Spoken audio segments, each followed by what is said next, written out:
eu saúdo a igreja na gloriosa paz do Senhor. Vamos iniciar nossa aula nesse momento. Aleluias. Maravilhoso Deus e Pai Celestial, nós nos colocamos, Senhor, em sua santíssima presença. Pedimos as suas bênçãos neste momento, Senhor. Vem manifestar o seu poder, vem manifestar a sua graça em cada vida, em cada coração, Senhor. Vem nos ensinar nesta noite, ó Pai, através, Senhor, do Teu Espírito Santo, da Tua palavra que será ministrada. Abre a nossa mente, nos dá entendimento. Me dê a sabedoria do Seu Espírito, Senhor, no momento em que eu estiver ministrando a Sua palavra. Nos ensina, Espírito Santo. Pedimos as Tuas bênçãos em nome do Senhor Jesus. Amém. Meus amados irmãos, nós estamos iniciando nossa escola, nossa aula desta noite, a lição de número 2. O tema da nossa lição é mordomia do corpo. Todo este trimestre nós estaremos estudando a mordomia cristã. Então, nós estamos no 4º trimestre de 2024, estamos estudando a revista da CPAD, e esse trimestre que nós estamos estudando, 4º trimestre de 2024, nós estamos usando a lição do 3º trimestre de 2019. Então, hoje, 14/10/2024, às 19 horas, na nossa sede IPRRCE, nós estamos hoje estudando a segunda lição desse trimestre. O tema geral de todas as lições é mordomia cristã e vem com o tema tempo, bens e talentos. Então nós temos essa missão maravilhosa de servir ao Senhor através dos bens que Ele tem nos dado, através do tempo, através dos talentos, tanto físico como espiritual. Amém, meus irmãos? Vamos avante. Textual de todos juntos. 1, 2, 3. Rogo-vos, pois, irmãos, pela compaixão de Deus, que apresenteis o vosso corpo em sacrifício vivo, santo e agradável a Deus, que é o vosso culto racional. Romanos 12:1. Leitura bíblica em classe, nós vamos ler em 1 Coríntios 6, 13 a 20. Eu vou ler um versículo e a classe lê o versículo seguinte, na voz da irmã Aline. Versículo 13. Os manjares são para o ventre, e o ventre para os manjares. Deus, porém, aniquilará tanto um como outros. Mas o corpo não é para prostituição, senão para o Senhor, e o Senhor para o corpo. Ora, Deus, que também ressuscitou o Senhor, nos ressuscitará a nós pelo seu poder. Não sabeis vós que os vossos corpos são membros de Cristo? Tomarei, pois, os membros de Cristo e fá-los-ei membros de uma meretriz? Não, por certo. Ou não sabeis que o que se ajunta com a meretriz, faz-se um corpo com ela? Porque serão, disse, dois numa só carne. Mas o que se ajunta com o Senhor é o mesmo Espírito. Fugir da prostituição. Todo pecado que o homem comete é fora do corpo, mas o que se prostitui peca contra o seu próprio corpo. Ou não sabeis que o vosso corpo é o templo do Espírito Santo que habita em vós, proveniente de Deus, e não sois de vós mesmos? Porque fostes comprados por bom preço. Glorificai, pois, a Deus no vosso corpo e no vosso espírito, os quais pertencem a Deus. O objetivo geral dessa aula é expor a mordomia do corpo cristão, sob o entendimento bíblico de que somos templo do Espírito Santo. Objetivos específicos. Primeiro, explanar sobre a dimensão material do corpo. 2, elucidar a dimensão espiritual do corpo. E 3, correlacionar o culto racional com a mordomia do corpo. Volta um pouquinho, Aline, por favor. Volta aí. Pode voltar. Pronto. Então, irmãos, aqui no objetivo geral, expor a mordomia. Amém, irmãos? Expor a mordomia. Então, mordomia, nós vamos gravar uma palavra que é sinônimo, né? Administração, amém? Então, quando nós falamos de mordomia do cristão, um mordomo cristão está falando de administrar, né? Gerenciar. Então, a mordomia do corpo, o nosso corpo,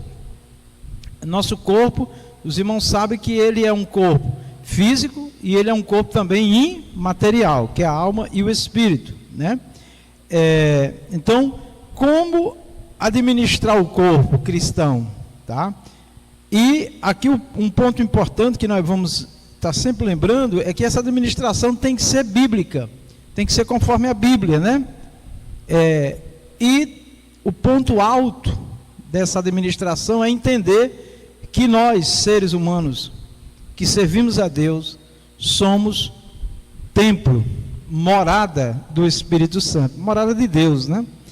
E especificar, aqui no item 1, explanar a dimensão material do corpo, né? Que é a parte física. E também elucidar é entender melhor, compreender melhor a dimensão, ou seja, o que envolve o corpo espiritual, né? E correlacionar, ou seja, fazer uma relação, né? Do nosso corpo com o servir a Deus, o culto racional. Pode passar, irmã Aline. Introdução, pode ler. Nesta lição, estudaremos a mordomia do corpo. Nela destacaremos o valor espiritual e a grandeza da obra criadora de Deus. Amém. Então, pode ler. A Bíblia mostra que o Criador fez o homem do pó da terra, dando-lhe vida e tornando sua imagem e semelhança. Amém. Então, aqui na introdução, nós já estamos vendo o seguinte: a mordomia do corpo, né, que nós vamos ver, e o destaque será o valor espiritual e a grandeza da obra criadora de Deus. Então, tudo se inicia em Deus e termina no Senhor. Ele é o princípio e o fim, né? Então, e está no meio também, né? Então, haverá um destaque para o valor espiritual e a grandeza da obra do Criador, tá? A Bíblia mostra que o Criador fez o homem do pó da terra. Então, isso daí, todo cristão e até aqueles que ainda não servem a Deus já ouviram bastante que Deus fez o homem do pó da terra, né? Até a gente fala uma linguagem assim figurada, né? Fez um boneco de barro, tá? E estava lá sem vida, ele soprou e deu vida, né? Então, todo ser humano, a sua origem é barro, é terra.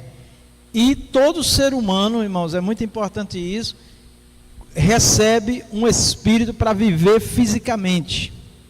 E o desejo de Deus é que esse espírito que cada ser humano tem, glorifique a Deus, né? Então, igualmente, lá no Éden, Deus pegou o barro, formou o homem, do homem formou a mulher, e daí iniciou-se a multiplicação. Sempre que há fecundação que gera uma vida, imediatamente Deus dá um espírito para esta vida, né? E se alguém duvida que Deus pegou o pó, o barro, e fez um homem, um ser humano, e deu vida a ele, se alguém duvida, como é que se explica um ser humano ser formado dentro de outro ser humano, né? Como é que se explica? Muitos órgãos do corpo, quando tem problemas, a medicina, com toda a sua evolução, há muitas situações que não consegue restabelecer, restaurar. Por exemplo, o cérebro humano, né? Em várias doenças que até hoje, com toda a ciência multiplicada, não tem cura para algumas doenças do cérebro. E Deus faz um ser humano perfeito, funcionando perfeitamente. A ciência nunca vai conseguir explicar isso, né? Porque ela só acredita naquilo que ela consegue provar fisicamente, né? Mas nós cremos pela palavra de Deus, por obra do Espírito Santo, que o Criador, Ele é todo poderoso, e Ele é o autor da vida, Ele que dá e Ele que tira. E se todo ser humano, irmãos, entendesse que a vida vem de Deus e um dia ela retornará para Deus, ele compreendesse isso com mais clareza, ele se preocupava mais de como viver, porque um dia todos vão comparecer diante de Deus, crendo ou não, mas eu creio porque está escrito, creio que o Senhor tem o poder sobre a vida e isso vai acontecer. Vamos avante. Quando compreendemos essa verdade bíblica, tornamo-nos responsáveis pelo zelo do nosso corpo perante o Criador. Segundo sua palavra, o corpo do cristão é templo do Espírito Santo. 1 Coríntios 6,19. Amém. Olha que coisa interessante, né? Quando compreendemos essa verdade bíblica, né? De onde nós viemos, quem nós somos, né? E temos certeza de que é Deus o Criador de tudo. Com certeza a vida do ser humano ela é vivida com mais zelo, com mais cuidado, porque ele sabe que um dia vai comparecer diante do Todo-Poderoso, do Criador, né? Tá certo? O autor da vida. E a Bíblia Sagrada, a palavra de Deus revelada, né?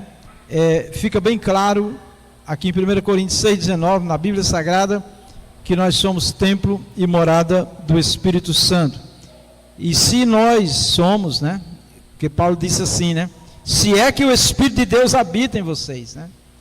Porque qualquer um pode dizer que tem o Espírito Santo, que o Espírito Santo mora nele, tem Deus, serve a Deus, mas nós vamos ver pelos frutos.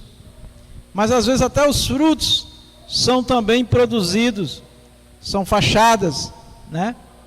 Então realmente quem sabe, quem serve a Deus de verdade é o próprio Senhor, né? É o próprio Senhor. Por isso que Jesus disse que o Pai procura os que o adorem em espírito e em verdade, né? Poderia só ser em espírito, né? Porque tem muita gente espirituoso, né? Faz muito teatro, né? Até espiritual, né? Impressiona, né?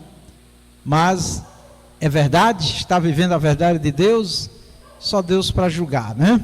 Mas alguns já dão os sinais de que não passa de uma farsa, né? De que não passa de exibição, porque Jesus disse que nós conhecemos a árvore pelos frutos. Essa árvore é o ser humano, os frutos é o que esse ser humano produz, obra do Espírito Santo.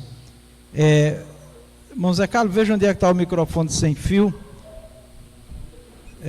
Está aí já? Pronto. Se os irmãos quiserem falar, comentar, fica à vontade, tá bom? Glória a Deus. Pode passar, irmã Aline. Pode passar, irmã Aline. A dimensão material do corpo. A forma maravilhosa do corpo. A Bíblia relata a criação do corpo do ser humano. Então disse Deus: façamos o homem à nossa imagem, conforme a nossa semelhança. Domine ele sobre os peixes do mar, sobre as aves do céu, sobre os animais grandes de toda a terra, e sobre todos os pequenos animais que se movem rente ao chão. Gênesis 1, 26. Amém. Então, aqui nós temos, né, uma imagem, né? É claro, criada pela a mente humana, mas é o que a Bíblia relata, né? A criação do homem para ficar aí uma imagem do que está escrito. Então aqui diz, façamos o homem, né? Então nós cremos que foi exatamente assim, porque está escrito, né? Apesar de que esse texto há muitos questionamentos, né? Daqueles que não recebem a revelação de Deus, dizendo que foi uma invenção humana, mas o que Deus falou, né? Revelou a Moisés, ele se informou, e tudo que foi escrito, muito do que está escrito se confirma na história, né? Que foi uma revelação de Deus mesmo, foi assim mesmo. Então aqui no texto bíblico diz, façamos o homem, aí diz a nossa imagem, conforme a nossa semelhança, e ele diz, domine sobre os peixes do mar, sobre as aves do céu, sobre os animais grandes e toda a terra, e sobre todos os pequenos animais que se movem rente ao chão. Então aqui a criação do ser humano está escrita, e quando Deus o criou, Deus criou a imagem dele, a semelhança dele, né? Então assim, se Deus se materializar, ele vai se parecer com um de nós, né? Falando da imagem. E a semelhança, ela vai falar exatamente de como nós somos, né? Se nós, lá antes de Adão pecar, o que Deus pensava, o que Deus sentia, tudo era exatamente o próprio Deus, né? O apóstolo Paulo faz uma declaração que tem a ver com a semelhança, que ele diz assim: não sou mais eu que vivo, mas Cristo vive em mim, tá? Então, o Senhor também diz assim, ó: sede santo porque eu sou santo, tá? Paulo diz: sede meus imitadores como eu sou de Cristo. Todas essas palavras, elas estão, irmãos, relacionadas à semelhança, a se parecer com Deus em comportamento, em atitudes, né? E a imagem é como uma fotografia, né? Um ser humano, os seres humanos são iguais, com algumas diferenças, né? De estética, né? Mas dá para identificar quem é ser humano e quem não é ser humano. Então, se Deus se materializasse, ele seria exatamente como nós somos. Inclusive o Senhor Jesus, que é Deus, que veio a este mundo, foi um ser humano igual aos outros seres humanos, né? Ele se fez homem igual aos demais homens, né? Porém, santo, puro, né? E aí vai. Irmão Francisco. A paz do Senhor Jesus. Amém. Pastor Vicente, aquela palavra ali, façamos, né? Façamos a nossa imagem. Façamos. Eu estou aprendendo aqui que me parece assim que façamos nossa, quer dizer, acho que não tinha só uma pessoa, né?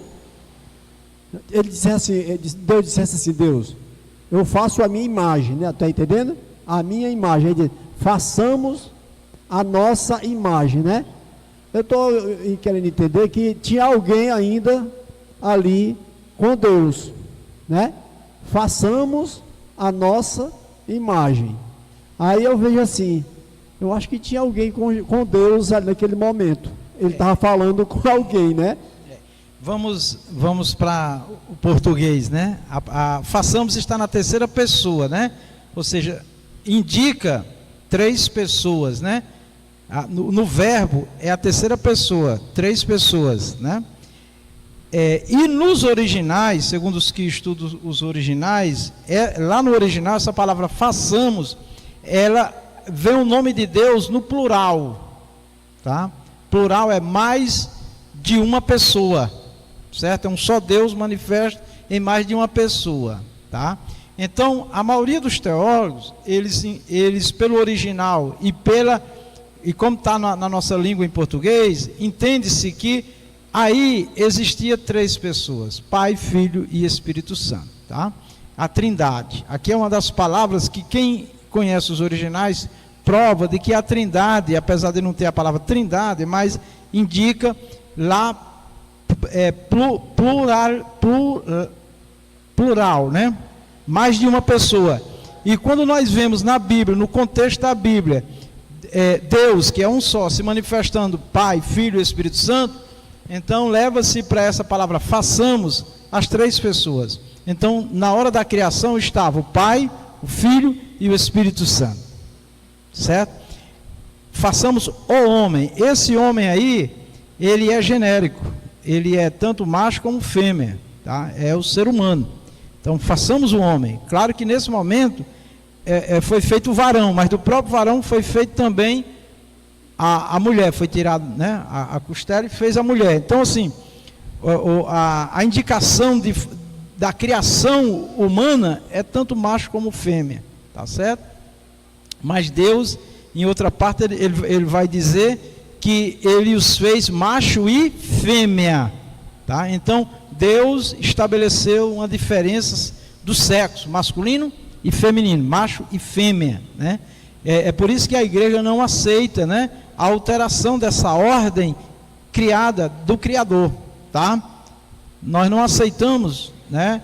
Não as pessoas são livres, Deus deu livre-arbítrio para elas escolher o que elas quiserem, mas nós não aceitamos como uma prática normal, né? Que o próprio ser humano escolha, por exemplo, o seu sexo, porque Deus, quando fez o homem, ele já fez definido, e quando o homem nasce, ele já nasce definido, né? Aqui é outro assunto, mas só para a gente ter uma compreensão melhor. Amém, irmão Francisco?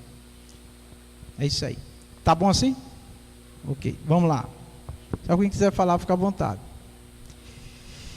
Foi uma obra maravilhosa, poeticamente expressa nas palavras do rei Davi.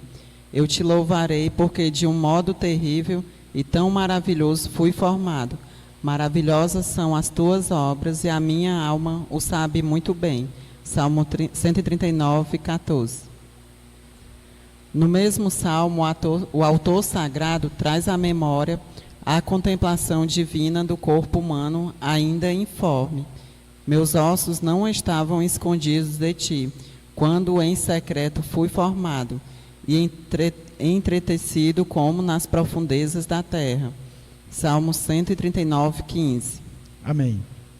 Então, irmãos,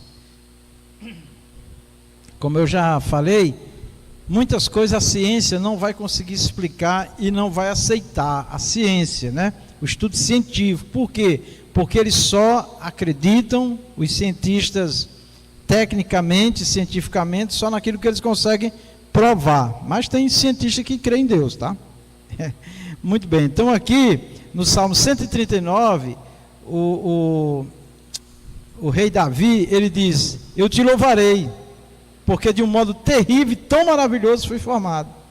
O rei Davi. Então ele entendeu, com certeza, com todas as informações que tinha, e a experiência prática agora da geração de um ser humano, no ventre, né, de outro ser humano. Eu gosto muito de colocar essa retórica assim, um ser humano no ventre de outro ser humano, né, que é a mulher, é algo assim, como ele diz aqui, terrível, né? É incrível, né? Esse fato real que acontece, tá? Então ele diz: maravilhosas são as tuas obras, que é a obra da criação e da geração do ser humano. E ele diz: e a minha alma sabe muito bem. No mesmo salmo, o autor sagrado traz à memória a contemplação divina do corpo humano ainda informe. O que é informe? Que ainda sem forma, né? Sem forma. Quando o ser humano quando acontece a fecundação, que começa o processo, né, por um período de tempo, hoje com a tecnologia que tem hoje, com a ciência e tudo, tem que esperar um tempo para definir ainda, né? Sabe que ali já tem uma vida, mas ainda é informe, não tem forma ainda de um ser humano, mas tem uma vida já ali. Então isso é incrível isso, né? E tudo isso vai acontecendo no ventre da mulher. É muito glorioso isso, né? Então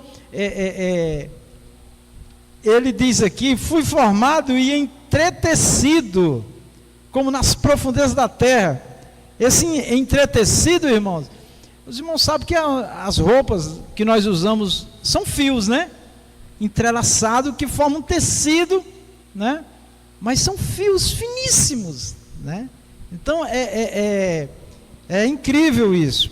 As imagens também, irmãos, que a gente vê nas telas, né? Aquela imagem que nós estamos vendo ali, ó, todas as imagens também, elas são pontos minúsculos, né? Os celulares, as câmeras que fotografam, a gente sabe a qualidade da imagem pela quantidade de pixels, né? Pontinhos que vai dar uma imagem de alta qualidade, né?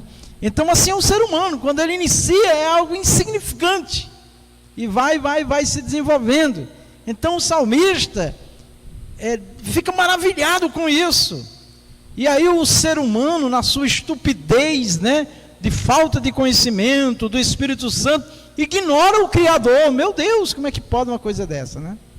E alguns até pensam que é alguma coisa, né? Porque também da mesma forma que ele vem quase que do nada e se desenvolve e torna um ser humano e nasce e vai desenvolvendo tudo no corpo, né?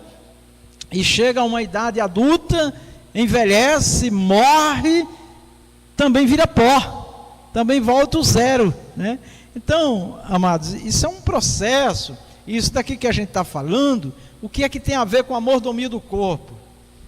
É que tudo é do Senhor, foi Ele que fez, foi Ele que operou para tudo desenvolver perfeitamente, né? E o que resta ao ser humano é gratidão o tempo todo, é a adoração a este Deus tão maravilhoso o tempo todo, é se entregar a Ele completamente, meu Deus do céu, né? Mas infelizmente a própria palavra do Senhor diz que Satanás, ele cega o entendimento dos homens, para que os homens não vejam a glória de Deus, não contemplem essas maravilhas, né? tá? E olha, irmãos, quanta informação maravilhosa nós temos, né? Do que é o ser humano, de onde ele veio, o que ele é, para onde ele vai, tá? E como ele deve viver para glorificar esse Deus tão maravilhoso. Vamos lá. A estrutura do corpo humano. Quando estudamos a estrutura do corpo humano, percebemos quão maravilhosa foi a obra do Criador. O organismo humano se constitui de 216 tecidos organizados no esqueleto. Este possui 206 ossos. Volta aí, Aline, um pouquinho, vamos pontuar aqui. Olha que coisa tremenda, né, irmãos? Isso aqui é ciência, tá? Isso aqui é ciência, está comprovado, né? O organismo humano se constitui de 216 tecidos organizados no esqueleto. Este possui 206 ossos. Olha quantos ossos nós temos, né? Hoje eu estava conversando com a manicure, gemendo lá, porque ela estava tirando o canto da unha, tempo de desmaiar. E ela, os homens são fracos demais, né? Não pode sentir dor. Olha, irmã, não se glorie não, que vocês mulheres conseguem sentir dor e dar luz, porque Deus deu esse dom a vocês, viu? Não se glorie não, é verdade. Mas enfim, e ela comentando ali também, de anos atrás, que ela quebrou um dedo do pé, né? Fraturou um dedo, e ainda hoje ela sofre por causa desse dedo. Ainda hoje aqui ela sente dores e tem medo de bater e quebrar de novo, porque não foi a tempo para fazer a cirurgia. Então emendou sozinho, então ela não confia muito não. Um ossinho, né? Um osso. Agora, irmãos, imagina comigo aqui, pensa comigo o esqueleto humano, meus irmãos. Toda essa estrutura aqui, irmão, né? De tecido, de ossos, tudo organizado, articulados, né? Tem um líquido entre eles, né? Que faz com que a gente não sinta dor. Quando esse líquido diminui, a pessoa não aguenta a dor, só falta morrer, né? Então, é muita coisa, são muitos detalhes, é muito complexo o corpo humano, para achar que veio do nada, que não tem um Deus, que não tem um ser, que é o Criador, o Todo-Poderoso, que montou tudo isso, que faz funcionar tudo isso, meus irmãos. Nós estamos falando só dos ossos, tem os órgãos, tem tecido, tem sangue, tem tanta coisa, meu Deus, né? Isso é para nós entendermos, irmãos, um pouquinho do que nós somos fisicamente, né? Para que nós glorifiquemos a Deus, para que nós demos a Ele toda a honra, toda a atenção que Ele merece, quando Ele fala conosco, em tudo. Vamos, Aline. O cérebro tem 1 trilhão de células nervosas e seus sinais trafegam ao longo dos nervos até um máximo de 360 km por hora. O corpo se constitui de 70% de água. Tem 96.500 quilômetros de veias e artérias. Volta aí, Aline, vamos devagarinho. Olha aí o cérebro, irmão. Basta só um nervozinho do cérebro, um fiozinho daquele, ser danificado, já vai alterar parte ou partes do corpo, o cérebro. Como já iniciei aqui, tem problemas às vezes no cérebro que comanda o corpo, que até hoje a ciência não consegue resolver, não consegue explicar, não tem cura, não tem medicamento, várias doenças relacionadas ao cérebro humano, né? Eu estava vendo, a gente fica vendo, porque a gente está vivendo essa situação, né? A irmã Rita tem um problema assim, relacionado ao cérebro, e aqui eu fico pesquisando, fico vendo, homens bilionários que têm esse mesmo problema, eles dariam tudo aos cientistas para ter a cura, mas não tem. E o que é que eles estão fazendo? Investindo no mundo inteiro através de ONGs para pesquisa, para descobrir, né? Já conseguiram avanços, mas não de cura, de estabilizar, né? Para a pessoa ter uma vida mais longa e não sofrer tanto, tá? Agora imagina, o cérebro tem o que, irmãos? 1 trilhão. 1 trilhão de células nervosas. Células nervosas, né? Nervosa, nervos. Às vezes a pessoa ela associa a questão dos nervos, a emoção, mas nem sempre a questão dos nervos da pessoa estar desestabilizada é uma questão emocional. Não é emocional, é um problema cerebral que ela não tem controle, porque cada nervo é comparado a um fio bem fininho que manda informação para o corpo, né? E se aquele fio tiver algum problema, vai dar problema. Por exemplo, algumas doenças, a ciência já provou que tem um líquido também, um líquido no cérebro, que quando ele diminui, alguns nervos eles perdem o controle. E, assim, eles se desestabilizam e desestabilizam o corpo da pessoa. Então, imagina, meus irmãos, 1 trilhão de células nervosas, nervos, né? Aí diz aqui, seus sinais.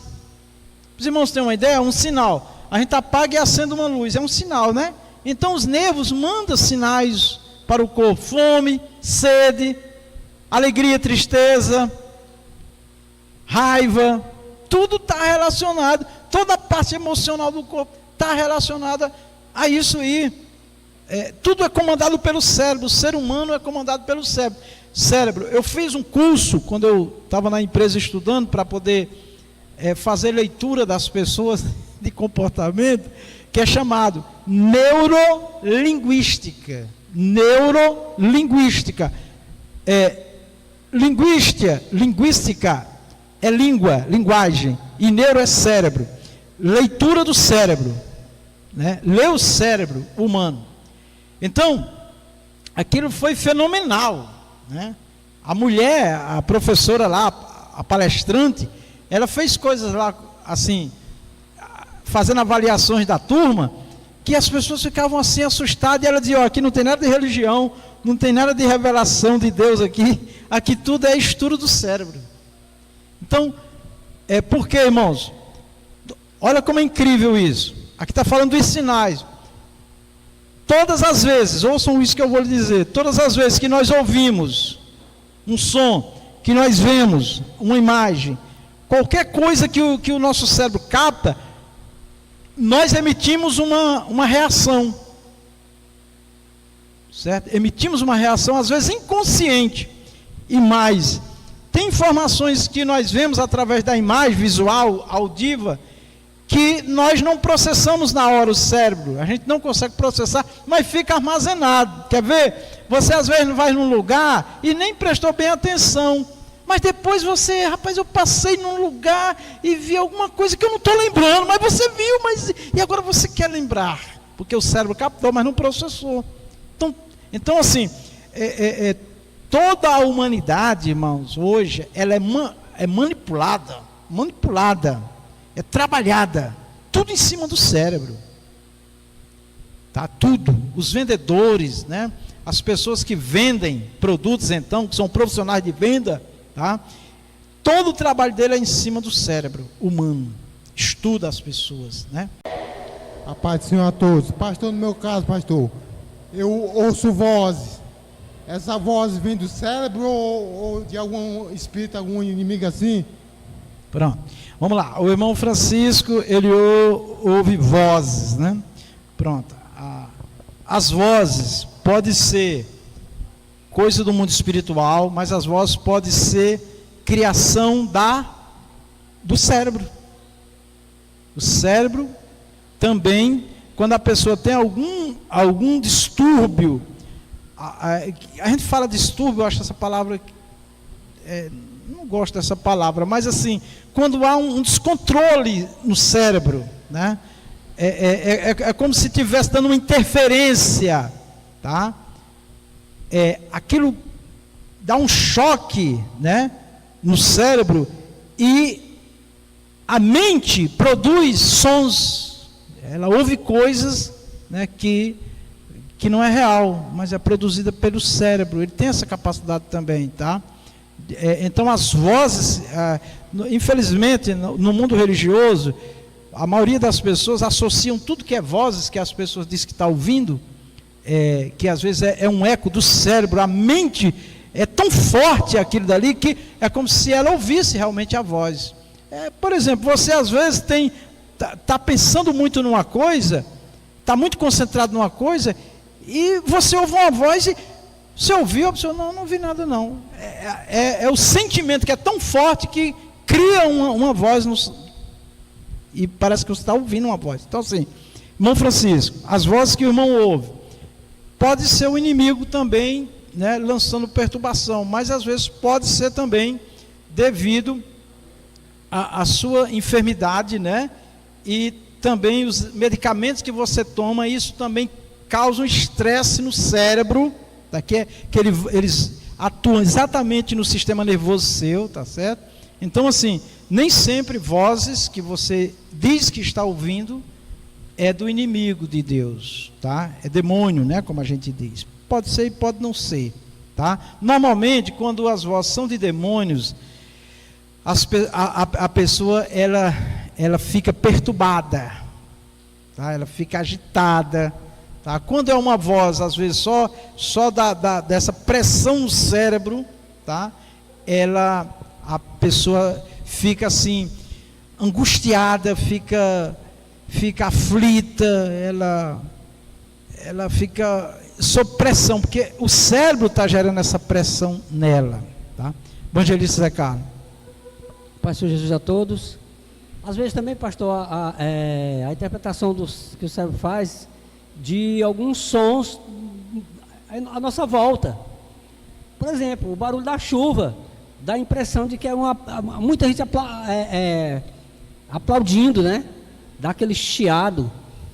Ou às vezes o ruído de uma porta, se você estiver um pouco distante, não perceber que a porta se movimentou, alguém abriu, você vai escutar um som e vai interpretar de alguma forma diferente de ser a porta, né? Exatamente. Aí vem as vozes, vem os entendimentos, né? O medo gera vozes também. Você ouve coisa que não existe. Vultos, tem vulto, tudo isso tem relação com demônios também. A relação assim, pode ser demônios, né?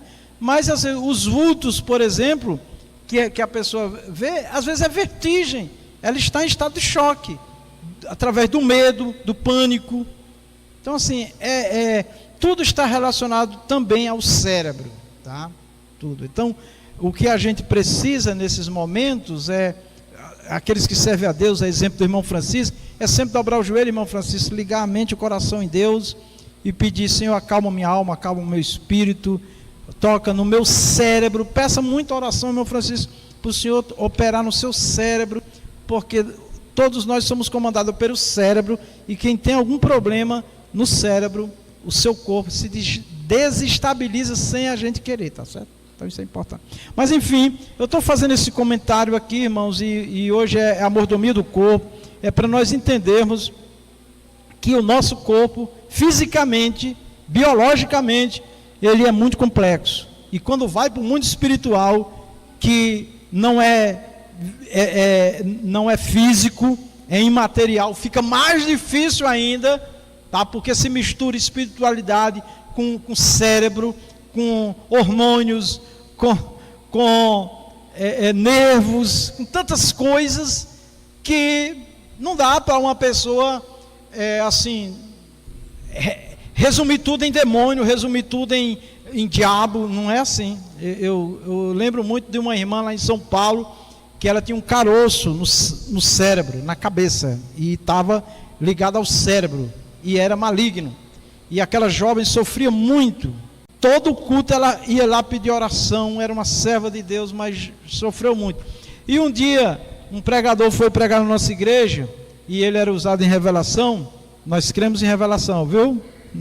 Eu estou falando isso aqui não é para anular, descrer em revelação, é para dizer que nós temos que pedir a Deus muito discernimento com as coisas. E aquele homem, muito usado por Deus, mas se deixou levar pela aparência. Quando viu a jovem, né, convulsionando, né, parecia coisa de demônio, né, ele não teve sequer a humildade, né, de pedir a Deus ali uma direção para falar. Não, ele já levantou a mão e disse assim: aqui nessa igreja não tem homem de Deus não.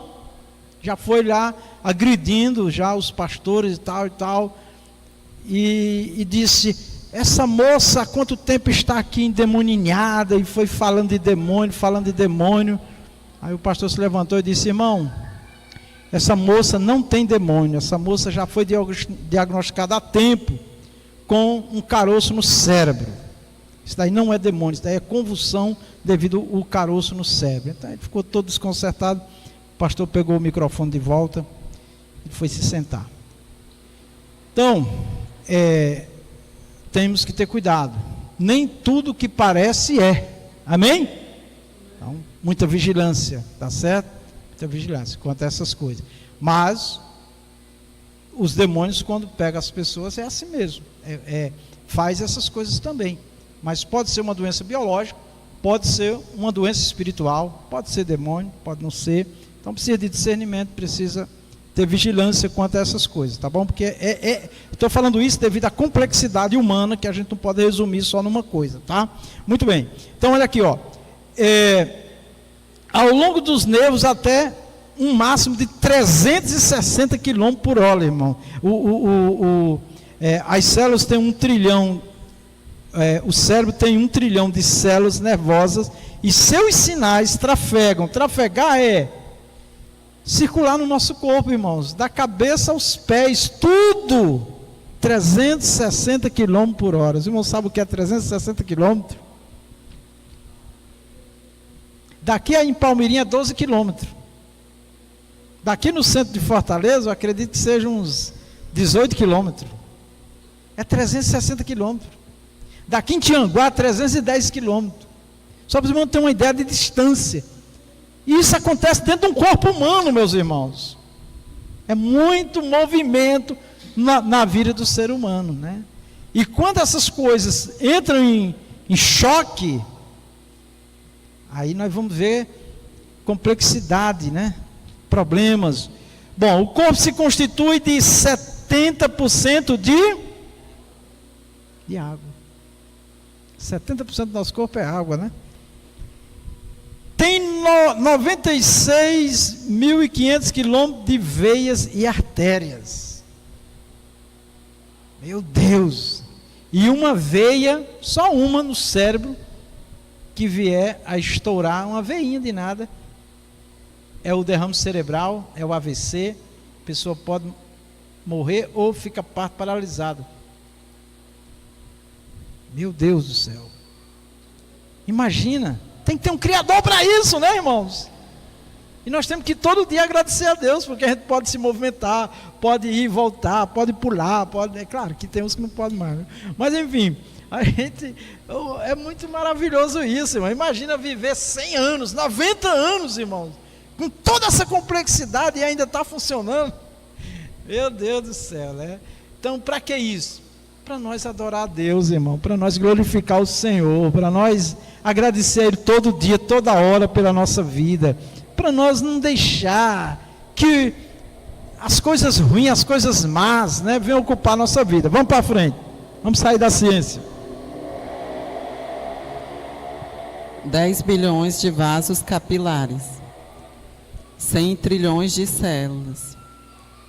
A estrutura humana revela uma complexidade que a teoria da evolução jamais explicará. Amém. Então, irmãos, dizer que o ser humano vem, né, de uma evolução, né, uma coisa que foi, não tem como aceitar isso, não tem, a própria constituição e funcionalidade humana não tem lugar para essas coisas, né? Então nós cremos sim, é na criação, é no Criador. Tá? Vamos para frente. Só uma mente onisciente e um ser infinitamente supremo pode dar respostas lógicas à origem da vida e do homem. No princípio criou Deus os céus e a terra, e criou Deus o homem à sua imagem, a imagem de Deus o criou. Macho e fêmea os criou. Gênesis 1, do 1 ao 27. A dimensão espiritual do corpo. O corpo segundo as Escrituras. A Bíblia usa várias metáforas para designar espiritualmente o corpo. Corpo do pecado. Casa terrestre, 2 Coríntios 5:1. Templo do Espírito Santo. Vamos estudar com detalhes sobre cada um. Corpo do pecado. Que o nosso velho homem foi com ele crucificado, para que o corpo do pecado seja desfeito, a fim de que não sirvamos mais ao pecado. Romanos 6:6. O que significa essa expressão? Corpo do pecado refere-se ao velho homem, escravo do pecado, que antes de nascer de novo usava o corpo como instrumento de iniquidade. Romanos 6, do 12 ao 14. Esse corpo também é chamado na Bíblia de homem exterior. Se corrompe, adoece, envelhece. Casa terrestre, 2 Coríntios 5:1. Essa expressão refere-se à temporalidade do corpo. Esse corpo é a casa temporária, a morada passageira, visto que, nesta terra, amados, peço-vos, como a peregrinos e forasteiros, que vos abstenhais das concupiscências carnais que combatem contra a alma. 1 Pedro 2:11. Templo do Espírito Santo. Essa expressão aparece numa pergunta retórica de Paulo em 1 Coríntios. Ou não sabeis que o nosso corpo é o templo do Espírito Santo, que habita em vós, proveniente de Deus, e que não sois de vós mesmos? 6:19. Templo do Espírito Santo. É um alerta do apóstolo aos crentes de Corinto, para não darem lugar ao pecado. Não deixarem que o corpo fosse contaminado pela prostituição. A cidade de Corinto adorava a deusa Afrodite, a deusa do amor.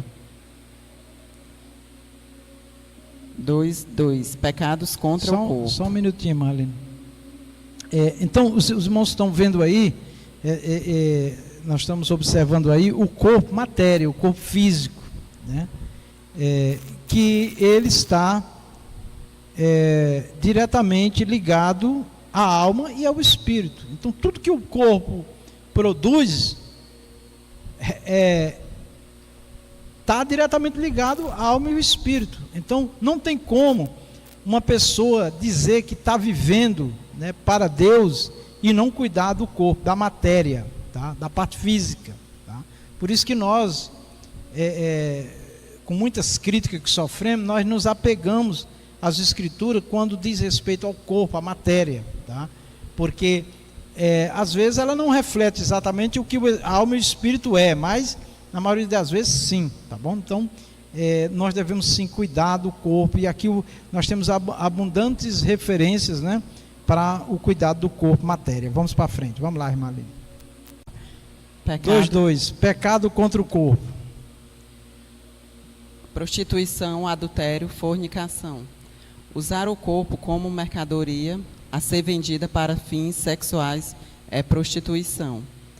Mas o corpo não é para a prostituição, senão para o Senhor, e o Senhor para o corpo. 1 Coríntios 6:13, 1 Tessalonicenses 4:3. Só segura um pouquinho, irmã Aline. Olhe bem, irmãos. Quando a gente pensa em prostituição, a gente pensa numa vida devassa, né? Numa vida de pessoas que vendem o corpo mesmo, vivem da prostituição. Mas, biblicamente, irmãos, tudo que está relacionado ao espírito da prostituição deve ser rejeitado pelos servos e servas do Senhor. Por exemplo, a sensualidade. Quando nós falamos da mulher, por exemplo, se cobrir, do homem se cobrir, né? Não tem um modelo, um tamanho, é cobrir aquelas partes que chamam a atenção, né? Então está aí a internet cheia de crítica, de piadinha com irmãs com roupas extremamente coladas no corpo, marcando todo o corpo, inclusive em cima dos púlpitos, né? Causando escândalo, vergonha, né? Porque a Bíblia só manda se vestir com pudor, se envergonhar de qualquer tipo de sensualidade, né? Tá? Então, a gente não vai entrar em muito detalhe aqui, porque nas nossas doutrinas isso daqui já é muito comentado, tá certo? Mas a serva de Deus e o servo de Deus também, o homem, deve se vestir decentemente, tá? Decentemente, e evitar todo tipo de sensualidade que pode atrair os olhares e os desejos carnais, tá certo? Levar os outros a pecarem. Pode ir, Marlene. A Bíblia também tem graves admoestações contra quem comete o pecado de adultério, relacionamento sexual extraconjugal, 1 Coríntios 6:10, Hebreus 13:4, fornicação, relacionamento sexual entre solteiros, Efésios 5:5, 1 Timóteo 1-10, Apocalipse 21:8. Amém. Volta um pouquinho, mano. Então vamos lá. O adultério, né? É o relacionamento sexual extraconjugal, ou seja, o relacionamento conjugal, ele deve ser de forma lícita, né? Entre o homem e a mulher, e formalizado esse casamento, tá certo? Nós temos outros problemas hoje com relação à vida conjugal, né? Devido a muitos problemas, né, de separação e tudo mais, não é o caso aqui, mas que o relacionamento pelo menos seja legalizado, formalizado perante as autoridades, e que o homem e a mulher assumam um compromisso de um para com o outro e não viva trocando de parceiros, ou vivendo com um e vivendo com o outro ao mesmo tempo, porque isso, se forem casados, é adultério, né? Um casado com aquele outro ou aquela outra que não é o seu marido, a sua esposa, é adultério. E quando envolve um casado e um solteiro, a Bíblia chama de fornicação, ou entre solteiros também é chamado de fornicação, tá certo? São os pecados que estão na Bíblia, que são graves, que Deus condena, tá? E que a igreja não pode ter isso como uma prática normal jamais, tá certo? Tem que ajudar essas pessoas, é claro, a sair dessa situação. Pode passar, irmã Aline. Homossexualidade. O Antigo Testamento condena explicitamente a união homossexual, quando também um homem se deitar com outro homem como com mulher. Ambos fizeram abominação, certamente morrerão, o seu sangue será sobre eles. Levítico 20, verso 13. Pronto, então, aqui, sim, pode ler, Marlene. O Novo Testamento confirma essa condenação, reprovando a homossexualidade. Não erreis, nem os devassos, nem os idólatras, nem os adúlteros, nem os efeminados, nem os sodomitas, nem os ladrões, nem os avarentos, nem os bêbados, nem os maldizentes, nem os roubadores herdarão o reino de Deus. 1 Coríntios 6:10, Romanos 1:18-32. Amém. Então aqui, né, nesses textos bíblicos, é a palavra de Deus, é Deus dizendo qual é, né, o entendimento de Deus, o que é que ele realmente pensa e o que ele quer, né? Então, assim, a questão da homossexualidade, a igreja, ela não ataca pessoas, não deve atacar pessoas, seres humanos, não, mas comportamentos que não estão de acordo com as escrituras. E quando eu digo atacar esses comportamentos, não é agredir pessoas, não é maltratar pessoas, é ser firme em dizer que Deus não aceita essa prática, né? Está escrito, e por isso a igreja também não aceita a prática, o comportamento, tá? Então é importante separar o ser humano da prática. Esse separar não quer dizer que ele não será cobrado por Deus, vai ser cobrado sim, Deus não aceita, tá? Mas quando eu falo de separado, é a gente não atingir as pessoas, tá? Eu sempre parto de um princípio assim, ó, Deus é todo poderoso, foi Ele que criou as vidas, os seres humanos pertencem a Ele, Ele é o Criador, tá? E se alguém tem que fazer alguma coisa mesmo de castigo, de repreensão pelo erro, é o próprio Deus, não é o pastor, não é a igreja, não é ninguém, tá? Deixa essa pessoa, só tem que ser informada, né, que Deus não aceita esse comportamento, mesmo em nome do amor. Deus ama, Deus é amor, Deus perdoa, sim, perdoa quem se arrepende, Deus é amor, mas o amor dele, ele chama ao arrependimento de qualquer prática, né, que não agrade a ele, tá certo? a gente vê a igreja, aliás, eu falo igreja, mas é bom ficar bem claro, parte da igreja, de cristãos, né, de religiosos, que são extremamente carrasco, duros na fala, no modo de tratar, alguns até zombam dessas pessoas, completamente errado, mas isso não é papel de cristão verdadeiro não, tá? Aí assim, por causa da prática sexual, mas se nós formos ver aqui em Romanos, 1 Coríntios 6:10 e Romanos 1:18 a 32, aqui tem uma relação de pecados que não inclui, que está no mesmo nível, né? Inclusive para Deus não tem pecadão nem pecadinho, mas olha só, aqui fala do pecado, né? da questão da homossexualidade, mas junto vem também o quê? Os sodomitas, que são exatamente a homossexualidade, mas vem também o quê? Ladrões, aqueles que roubam, né? E eu aprendi logo cedo, e é uma verdade, que uma pessoa que comete um grande assalto, né? Que é classificado como ladrão, né? Aquele que pega também um objeto numa loja, por menor que seja, um doce, um salgadinho, e não passa no caixa e paga, ele está roubando também, tá? Então, às vezes nós olhamos muito para aqueles pecados gravíssimos, né? Que causam muitos problemas sociais, né, e que afeta realmente a Deus, esquecemos de outros, né? Aí ele diz aqui, nem os avarentos, por exemplo, avareza. A igreja está cheia de gente avarento, né? E passa batido, porque não é tão escandaloso. Sim, irmão Francisco.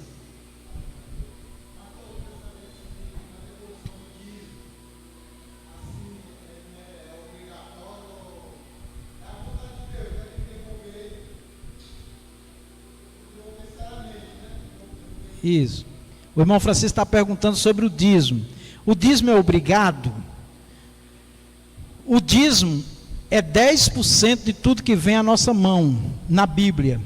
O dízimo, alguns estão fazendo a maior confusão com o dízimo, ele está perguntando isso por causa do avarento, né, que não dá o dízimo, tá? Que não contribui. Então vamos lá, vamos aproveitar aqui. O dízimo, ele é antes da lei, tá? Antes da lei já se dava o dízimo, e não só no judaísmo, mas nas outras religiões se dava o dízimo também. E na lei também foi incluído o dízimo, que é 10% de tudo que vem à nossa mão, nós devemos dar o dízimo. Na igreja, não tem um mandamento no Novo Testamento, né, dizendo assim, você tem que dar o dízimo.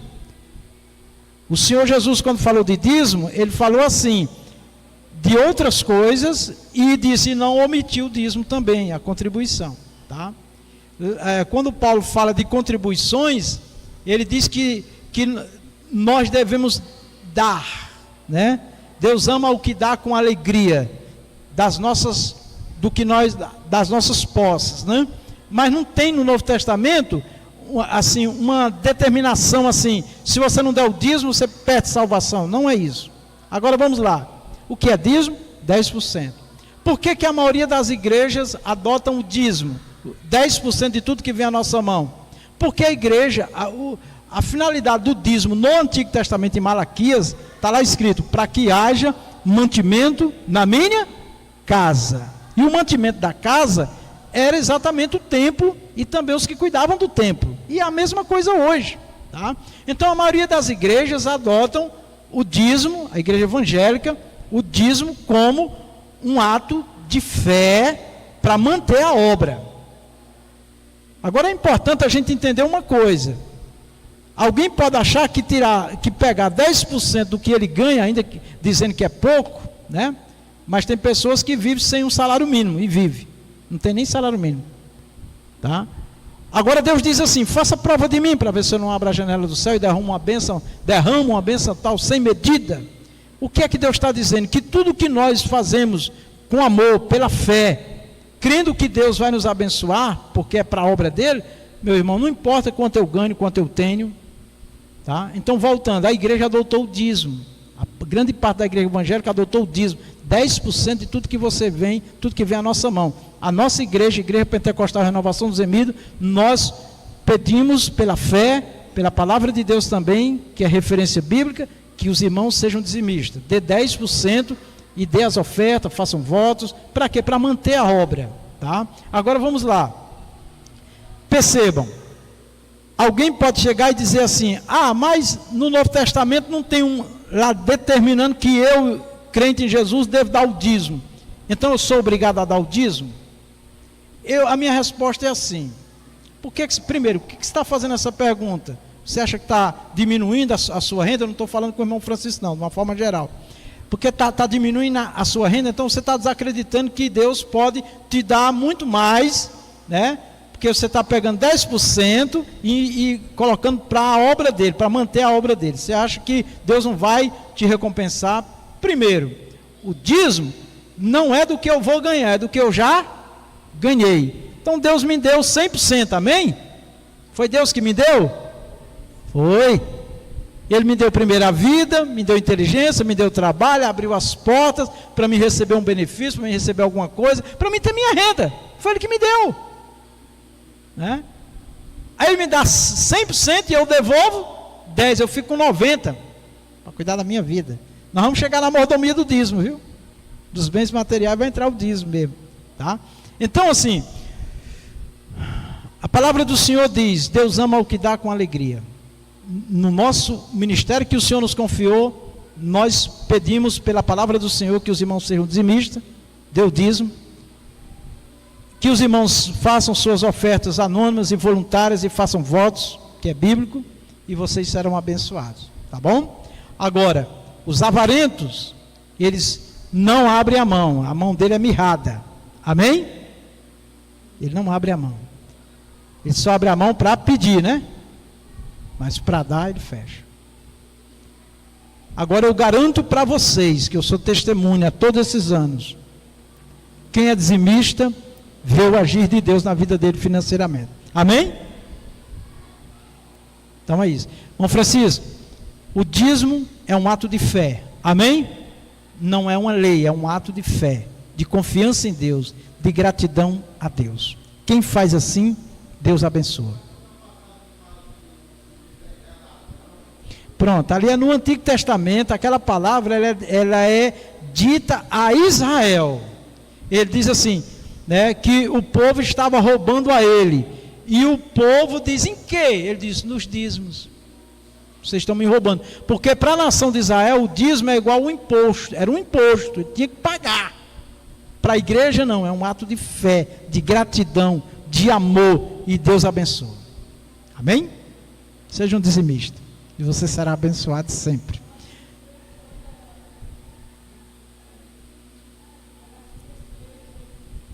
Amém, vamos lá. Não, volta um pouquinho ali, ainda não terminei não. Deixa eu terminar aqui. Avarentos, tá? Então aqueles que não têm a mão aberta para dar ao necessitado e ofertar e contribuir na obra de Deus, irmão, manifesta um espírito de avareza, tá? Eu já vi exemplo de pessoas que nem conheciam Deus, de deixar de comer para dar ao outro que estava com fome, tá? Então, a avareza, o avarento, ele não dá, ele só quer, ele só vem ao meu reino, né? E ao vosso reino nada. Avarento, bêbados. Ainda tem crente que diz assim, toma uma cervejinha, um copinho de cerveja, um golinho de cachaça e diz, não, mas eu não estou bêbado não, é só se ficar bêbado, né? Mentalidade errada. Os bêbados não entram, nem os maldizentes. Olha, irmão, está na relação aqui do homossexualismo, amém? Maldizente, tem gente maldizente na igreja? Tem? Nem os roubadores herdarão o reino de Deus. Então, e muitas outras coisas, nós temos que estar na vigilância. Pode ir, irmã Aline. Transsexualidade. Segundo a OMS, a Organização Mundial da Saúde, transsexualidade é um transtorno de identidade de gênero ou disforia de gênero. Nesse transtorno, um homem se sente mulher, por isso não aceita o próprio corpo. Uma mulher se sente homem igualmente não aceita o próprio corpo. A tragédia maior é quando se tenta normalizar isso na cabeça de crianças e de adolescentes, trazendo confusão entre eles. Escolas tornam aulas sobre homossexualidade obrigatórias para crianças no Canadá. Isso é uma estratégia de origem satânica para destruir o plano original de Deus da criação da família como célula manter da sociedade. Célula mata da sociedade. Então a família é a célula mata da sociedade. É na família que nasce, é na família que cresce, é na família que desenvolve, é na família que é formado. Tá? Quem é responsável pelo ser humano, em primeiro lugar, é a família, são os pais, não é a escola. Tá? Então, uma criança, na escola, ela ser orientada sobre a opção sexual, tá? É um erro gravíssimo, porque ela está em formação, ela não tem entendimento ainda. O que gera na mente dessas crianças é confusão, tá? A pior tragédia desse problema, né, da orientação sexual, é principalmente querer impor aos outros o que a pessoa decidiu ser. Se a pessoa faz uma opção sexual, ela siga a opção dela, não quer impor a outro, tá? Que a todo custo, que além de aceitar, o outro tem que ser. Não, se você quer, é você e Deus vai se ter com Deus, tá? Agora, é aí que a igreja tem que ser, pedir a Deus inteligência, tá? Porque o que o inimigo quer, irmãos, é colocar a igreja do Senhor Jesus dentro dessa confusão, tá?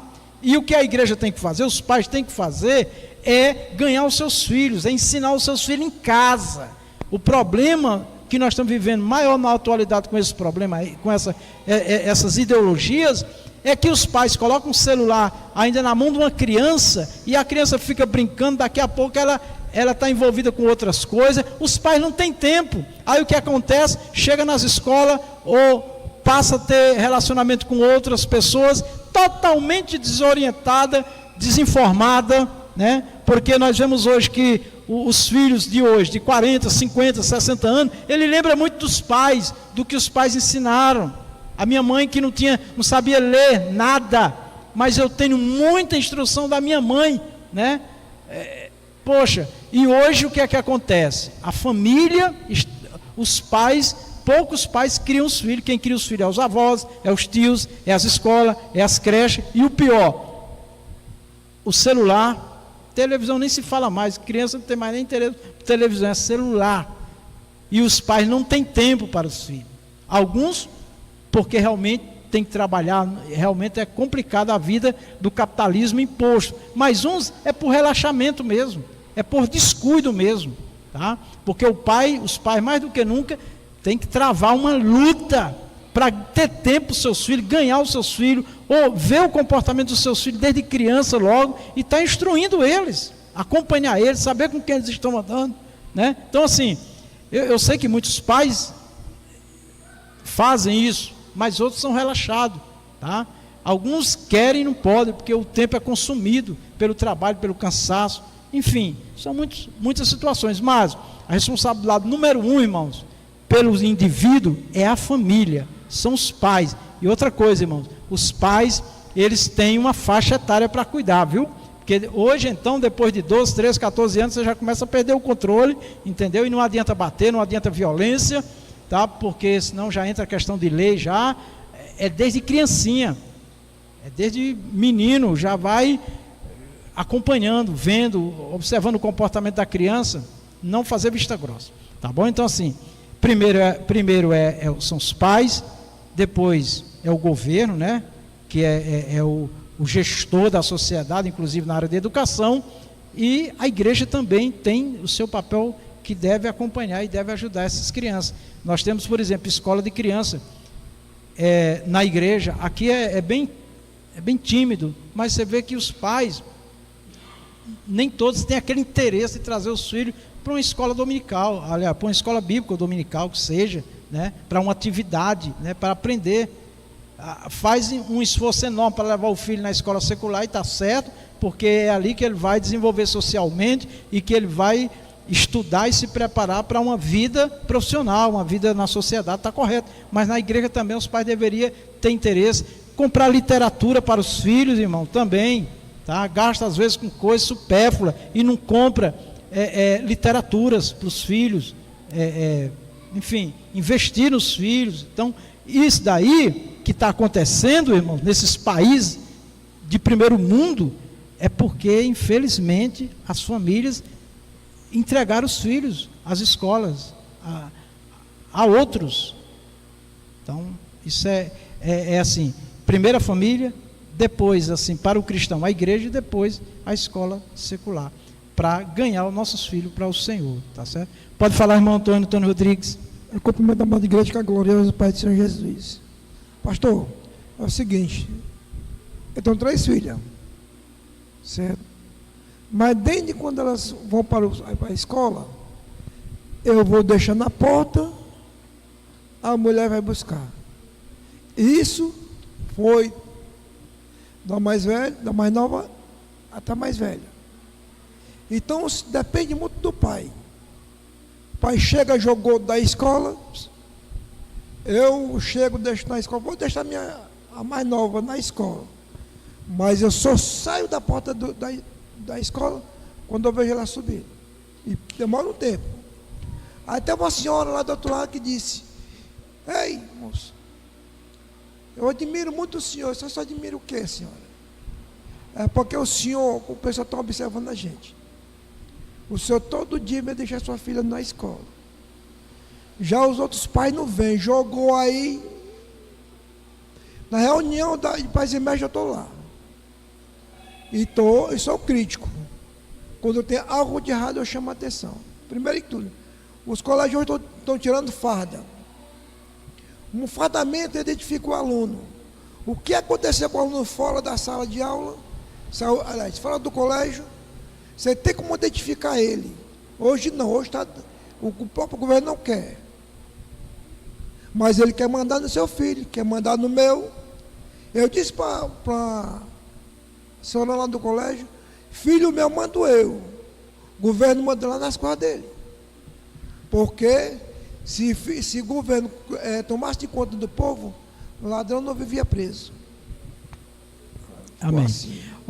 Quando a gente fala do governo, de qualquer outra instituição fora da família, na área da educação, a responsabilidade é de passar a informação, e a informação correta, né? Porque o ser humano, ele é isso aí também, né? Ele é um ser social, e ele tem que realmente ter a informação também social, da formação do indivíduo social. Agora, no caso do cristão, o cristão vai filtrar isso aí, saber o que os filhos estão ouvindo, estão aprendendo, o que a escola está ensinando, né? Tem que acompanhar. E se os pais conversarem com os filhos, eles vão ajudar o filho, entendeu? Por exemplo, teve um menino que chegou na casa dele, dizendo para a mãe que tinha que fazer lá uma atividade de Papai Noel, por exemplo, na escola. Se não fizesse, não ia ter a notinha, não sei o quê. E a mãe veio falar comigo. Eu digo: irmão, você vai lá na escola, já chama a professora, conversa com ela e diz para ela o seguinte: olha, o nosso estado, tá? O nosso país é laico. O nosso país tem liberdade religiosa. Então, apesar disso daí aparentemente não ser uma crença, mas nós cristãos temos como uma crença, né? E nós não acreditamos em Papai Noel, tá? Nós acreditamos em Jesus, tá? E o nosso filhinho não vai participar, não vai fazer esse trabalho exaltando esse personagem, porque não está de acordo com a nossa fé, e nós temos o direito. Isso daí não pode comprometer a nota dele. Quando ela foi falar com a professora, quando a professora viu ela, já veio rindo, e já sabia da história, já veio dizer: não, foi só uma brincadeira, tal, ele não precisa fazer nada disso, tal. Já desconversou. Por quê? O nosso país tem problemas ideológicos, mas nosso país também tem leis que dá esse amparo, tá certo? tivemos problema no passado de crentes que nós temos uma tradição, por exemplo, das mulheres não usar calça comprida, né? Usar saias, e tinha escola que queria impor, né? E a mãe vinha, eu digo, não, fala com a diretora lá, que a nossa tradição de fé é dessa maneira. Se precisa fazer um ofício, a diretora não precisa fazer não, pode deixar ela vir de saia mesmo. Então assim, às vezes os pais não estão nem aí, outros não se preocupam em fazer valer seus princípios de fé, de moralidade. Com certeza. E é uma questão também do pai se impor em algumas situações, tá certo, irmão? Mas amém. Vamos lá, a gente comentou tudo isso porque está relacionado ao corpo, né? E infelizmente muitos governos, para agradar as pessoas, para ganhar votos, têm apoiado todo tipo de comportamento, tá certo? Quando eu digo apoiar, é defender. Nós não nos impomos sobre a vida de ninguém, as pessoas são livres, mas aquilo que é bíblico, aquilo que são nossos princípios bíblicos de fé, nós defendemos pessoalmente para nós, tá bom?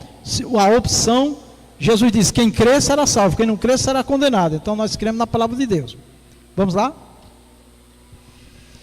Trata-se, pois, de uma terrível afronta à sacralidade do corpo, criado por Deus com uma identidade binária. Macho e fêmea os criou. Gênesis 1, 27. Volta só um pouquinho, por favor, Aline, para a gente fechar. Por que nós defendemos o macho e a fêmea original, no plano original da criação? Porque nós cremos em Deus, cremos na palavra de Deus e cremos que Deus não errou e nem erra, tá bom? E é o que está escrito, Gênesis 1, 27. É uma questão de fé, é uma questão de crença bíblica, tá certo? Não é ataque a ninguém, porque todos nós vamos prestar conta diante do Criador. Quem achar que ele não existe, não vai mudar, um dia vai estar diante dele. Vamos lá. A santificação do corpo é o ponto fundamental na mordomia do corpo, diz a Bíblia. Segui a paz com todos e a santificação, sem a qual ninguém verá o Senhor. Hebreus 12, 14. Amém. Olha aqui, irmãos. Santificação. Essa é uma palavra que no mundo cristão está mal interpretada por muitos, está deixada de lado por muitos, em nome de uma falsa liberdade cristã. É Bíblia, está escrito, Hebreus 12, 14, seguir a paz com todos e a santificação, e aqui vem com um agravante, sem a qual ninguém verá o Senhor, irmãos. Essa última parte que diz, sem a qual ninguém verá o Senhor, não tem salvação, irmãos. Aqueles que querem viver suas vidas, fazendo o que quer das suas vidas, vivendo deliberadamente, irmãos, biblicamente estão perdidos. Biblicamente, não sei o que estou julgando, é a Bíblia, tá?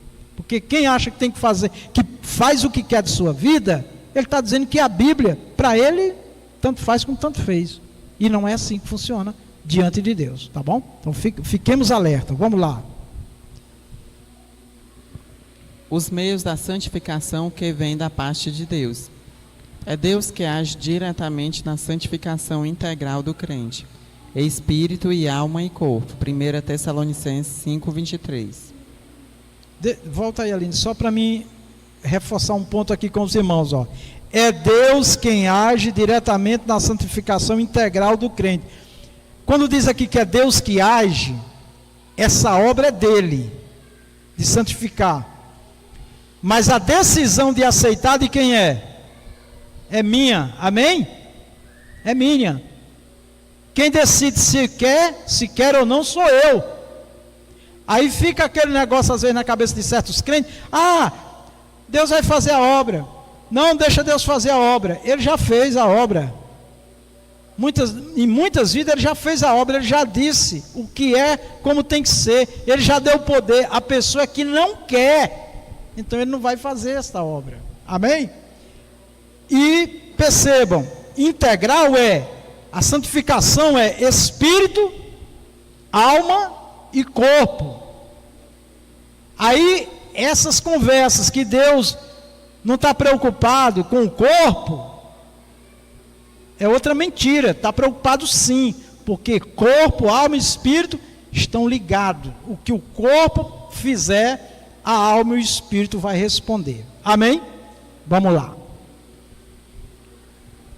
O Altíssimo também o santifica através de Cristo. Efésios 5, 25, 26, Hebreus 9, 14, 13, 12, 1 João 1, 7. Do Espírito Santo, 1 Coríntios 6, 11, 2 Tessalonicenses 2, 3, Romanos 15, 16. Da Palavra de Deus, João 17, 17. A responsabilidade humana na santificação. Na santificação, Deus faz a sua parte, o lado divino, santificação. Mas o homem tem de ser um participante ativo desse processo. Pronto, é exatamente o que eu falei agora. A obra de separar para Deus é do Espírito, de Jesus, da palavra. Mas o homem tem de ser o quê? Um participante ativo. Ativo é: eu aceito, Senhor, a tua palavra. Está escrito? Eu aceito, me ajuda. E lutar. Não é ficar se fazendo de desentendido, de coitado, né? Eu sou pecador mesmo. Não, peraí, irmãos. Vamos acordar, hein? Se não estamos agradando a Deus, nós temos que cair de joelhos, se humilhar, clamar, buscar, pedir ajuda, orientação, pedir oração, mas não aceitar viver uma vida que não agrada o Senhor, tá? Essa é a posição do cristão. Vamos lá. Logo, o crente pode participar do processo de santificação mediante os seguintes elementos: a fé em Cristo, porque nele se descobre a justiça de Deus, de fé em fé, como está escrito, mas o justo viverá pela fé, Romanos 1:17. Dedicação a Deus. Rogo-vos, pois, irmãos, pela compaixão de Deus, que apresenteis os vossos corpos em sacrifício vivo, santo e agradável a Deus, que é o vosso culto racional. Romanos 12:1. Logo, o crente pode participar do processo de santificação mediante os seguintes elementos: andando em espírito. Digo, porém, andai em espírito e não cumprireis a concupiscência da carne. Gálatas 5:16. Renunciando ao pecado. Então disse Jesus aos seus discípulos: se alguém quiser vir após mim, renuncie-se a si mesmo, tome sobre si a sua cruz e siga-me. Mateus 16:24. O culto racional e a mordomia do corpo. Um sacrifício vivo. A imagem do sacrifício em Romanos remonta ao Antigo Testamento. Mas no Novo Testamento, o cristão deve apresentar-se a Deus como um sacrifício vivo e agradável. Portanto, ofereçamos sempre por ele a Deus sacrifício de louvor, isto é, o fruto dos lábios que confessam o seu nome. Hebreus 13:15. Pois todos os que cremos, fomos crucificados com Cristo. Fui crucificado com Cristo. Assim já não sou eu quem vive, mas Cristo vive em mim. Amém. Só um detalhe aqui, irmãos, pois todos os que cremos, fomos crucificados com Cristo. Tá? Quando diz fomos crucificados com Cristo, irmão, está falando do velho homem. Meninos. Psst. Aqui, meninos.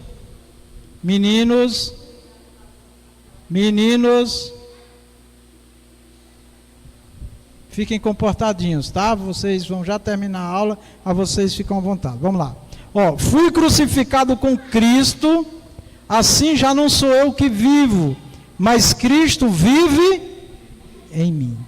Isso fala exatamente da nova vida, irmãos. Que a pessoa não vive mais para si, tá bom? Isso é a parte humana, é a decisão humana de viver para Deus. Vamos lá. Um sacrifício santo. Essa perspectiva leva o crente à santificação, santidade. E uma vez que ele se coloca como sacrifício vivo, demonstra pertencer a Deus. Consagrando-se inteiramente ao Pai, para viver uma vida santa e pura no corpo, na alma e no espírito. E o mesmo Deus de paz vos santifique em tudo, e todo o vosso espírito e alma e corpo sejam plenamente conservados, irrepreensíveis para a vinda de nosso Senhor Jesus Cristo. 1 Tessalonicenses 5, 23. Um sacrifício agradável. Uma das coisas mais belas da vida cristã é quando a nossa vontade está alinhada à vontade de Deus. Vontade de Deus, minha vontade. Esse é o verdadeiro estágio de total entrega ao Pai. Amém. Só um minutinho, volta aí, Marlene. Olha aí, irmãos, essas duas setas. Uma seta está apontando numa direção, é a vontade de Deus. E a outra seta em outra direção, é a minha vontade. O crente, um dos pontos centrais da santificação é ele alinhar a vontade dele com a de Deus, é ele pensar, buscar, entender, compreender o que Deus quer e ele se voltar para a vontade do Senhor, não ficar resistindo a Deus por motivo nenhum. Vamos lá. A imagem de sacrifício mostrada didaticamente em Romanos 12 ensina como deve ser a nossa mordomia. Nossa mordomia passa por uma mente renovada, não conformada com o espírito deste mundo, em que o cristão é instado a viver em sacrifícios cotidianamente. Vigiem e orem para que não caiam em tentação. O espírito está pronto, mas a carne é fraca. Mateus 26, 41. Conclusão. Vamos ler todos juntos a conclusão? Vamos ler todos juntos? 1, 2, 3, todos juntos? O nosso corpo tem uma dimensão material e outra espiritual. Nesse aspecto, a palavra de Deus tem orientações diretas sobre o perigo do pecado contra o nosso corpo e a necessidade de vivermos em santidade diante de Deus.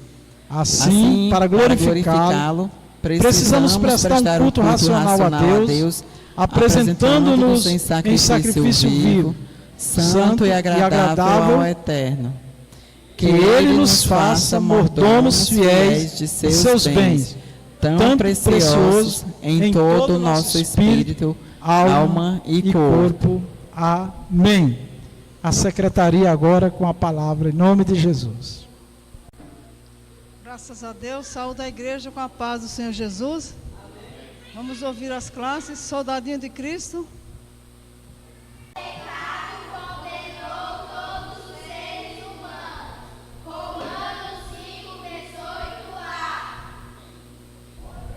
Muito bem, palmas para Jesus, glória a Deus.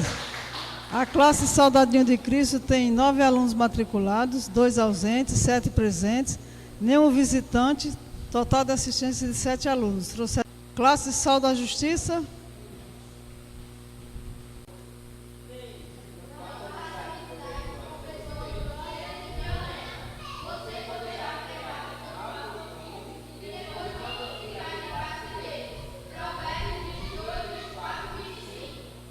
Muito bem, não tem jeito, né, irmãos? Eles estão aprendendo. Parabéns para vocês. A classe Sal da Justiça tem hoje 5 alunos matriculados, 1 aluno ausente, 4 presentes, total de assistência de 4 alunos. Vamos ouvir a classe Jovens e Adultos. O corpo do cristão é o templo do Espírito Santo e, portanto, deve ser preservado para a glória de Deus. Amém. A classe Jovens e Adultos tem hoje 26 alunos matriculados, 14 alunos ausentes, 2 visitantes, que é o irmão Francisco e a irmã Marta. Se vierem 3 vezes, vão se tornar alunos. Total de assistência na classe de 14 alunos. Trouxeram. Deus em Cristo nos abençoe, amados, em nome de Jesus. Glória a Deus. Vamos orar, meus irmãos, agradecendo ao nosso Deus. Maravilhoso Deus, muito obrigado, Senhor, por nos trazer a sua presença nesta noite para aprendermos de Ti, Senhor. Nos dê a graça, a sabedoria, o poder do Seu Espírito Santo, Senhor, para te servir, Senhor, para administrar com sabedoria o teu espírito, com graça o nosso corpo, tudo aquilo que o Senhor tem nos dado, Pai. Nos abençoe, nos livre de todos os males desta vida. Peço a saúde daqueles que estão enfermos, peço a providência do Senhor na vida daqueles necessitados, ó Pai. Prover nas nossas vidas e na tua obra, Pai. Desde já te agradecemos, pedimos a tua bênção no retorno aos nossos lares, Senhor. Nos livre de todos os males, em nome do Senhor Jesus, Pai. Te agradecemos. Amém. Que o amor de Deus, a graça do Senhor Jesus, a doce comunhão do Espírito Santo seja conosco e com a igreja do Senhor em toda a face da terra. Todos nós dizemos amém. Na gloriosa paz do Senhor.